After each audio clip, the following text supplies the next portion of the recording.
Hi folks, welcome to the channel. I'm pretty excited today because I'm preparing for a trip to the Victorian High Country. In the background there I've got my Tenere.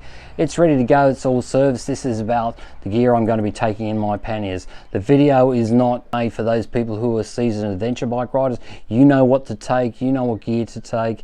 I'm not going to give you that bit of advice, you know what works for you. This is more for people who are starting out in the adventure bike world. So I travel fairly light. You might like what I take, you might not like what I take.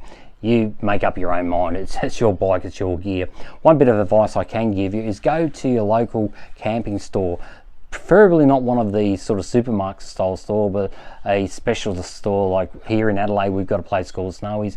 I go in and I talk to the guys and girls who have trekked around the world, the ones who carry the big backpacks. I ask them about what they carried in the backpack because they tend to know what works and what doesn't work, and they also seek out the lightest gear because let's face it, they're going to be carrying it for several days, several weeks on their back, and that sort of gear generally suits adventure bike riders.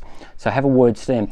I know your budget, you might be thinking, well, I haven't got a lot of money, so you might go out just to the local department store and spend $20-30 on a tent. That's fine if it works for you, and it works for a lot of adventure bike riders, or you might spend several $100s. So go into the store with a budget in mind and let them know up front what you're willing to spend on the day, and tell them that you're going on an adventure bike, and tell them what your needs are on the adventure bike. Obviously compact, light, but it has to work, and it might need to suit all different sorts of environments, from snow country to desert country and the like. Anyway, let's go in and have a look at the gear that I've got laid out, and tell me what you think. If you like it, you don't like it, that's fine. Just tell me what you think. Okay, so here it is, all laid out on the bed, ready to go, ready to be fitted into these two pannier bags down here. Well, hopefully it does.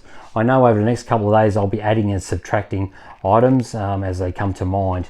I tend to lay out my gear into 3 different sections: clothing, kitchen, and then we've got the camping gear over on the right. Clothing, you make up your mind what you want to take. I tend to travel fairly light. There is thermal wear in there as well because I'm going to be going into a cold environment in the next couple of days, so I've got to be prepared for that. Be prepared for the environment you're going into. I take a pair of these trekking sort of pants because they're pretty good because they've got the zip in the middle, and you can turn them into a pair of shorts as well, so you don't have to take 2 items. A pair of pants and a pair of shorts in there, but I also carry a pair of jeans in case I go to a pub or something like that. The Columbia thermal jacket there, it's handy by 2 means. One, I suppose a day-to-day use, and 2, I don't have thermal liners in my jackets. I rip them out and just wear one of these underneath. Why carry 2 thermal jackets? One's good enough. PLB, personal locating beacon. This is a KTI brand. I am looking at changing that to one that's a tracking device, where this one doesn't actually track. It's all more for safety. You know, if I extend the antenna, press the button, hopefully emergency services will come and rescue me. Let's hope I don't need that. Look at that. Somebody stole some shampoo from the hotel. If you stay at hotels, motels, and they have these little bottles, grab them. They're really handy for camping. Food, dehydrated food. When you buy dehydrated food, think about how much water you're going to need to process that to get it ready. I'm going to have plenty of water where I'm going. I'm going to be carrying a lot of water with me as well, so I've got no problems, and there's more there than what I'll actually need. Cooking gear, pretty straightforward, pots and pans and the like, and cutlery. Up top, coffee, most important. I'll grab some milk on the way in, but I also do have these cappuccino things, you know, self mix up things, add water, stir, ready to go. And I usually take a can or 2 of soup, or, you know, ready-made meals. Easy to warm up in these little pots that we've got here. This is only I think a $20 or $30 set from Aldi. Quite good. I've used it for several years. Works quite well. No problems at all. Hey, look what I found. 10mm socket. What's that doing there? All right, I'm not sure why I put it there, but I found it and better put it in the kit. All right, across. Yeah, sure. Don't know why I put that there. Obviously picked it up from somewhere before. Here's camping gear. So over on the left here, we've got a Van Gogh Zenith 200 tent. Easy to put up. Good thing about the Van Gogh Zenith 200 is once you put it up the first time, you know, you've attached the fly and all that. When you put it down, you leave the fly attached to it, and I think there's only 2 poles to go through it. So when you come to setting up again, you just roll it out, peg it down, and pop it straight up. The fly's already on it, so you don't have to be messing around with two 2 items. It's pretty quick to set up once you know how to do it, what you're doing. Travel towel, pillow, Travel Light 700 sleeping bag. It's quite comfortable.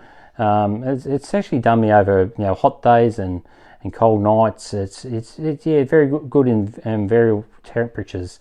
And then a sleeping mat to go with it. Chair, it's just a simple cheap chair that was given to me. I was going to replace it with a more expensive one, but hey, it works. It's easy just to sit on top of the bag, tie it down. Extra water, torch, communication. So it's got my GoPro camera gear in there. One of those rechargeable batteries, extra battery bank on the left there, and UHF radio as well. First aid kit speaks for itself. So that's pretty straightforward kit there. Obviously I'm going to have the phone on board, all the tools, tubes, repair kit, and the gear I'm going to be wearing. So anyway, if you like it, like what I've got here, please let me know. If you don't like it, let me know as well. Your kit's going to be a little bit different to this.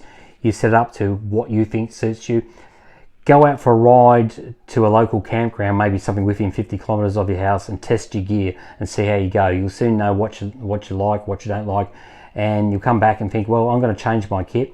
It worked okay, but these are the things we need for future trips. And as you go on, you'll change it many times. And you'll come into towns, you'll see things, you add things from shops and the like, and subtract things.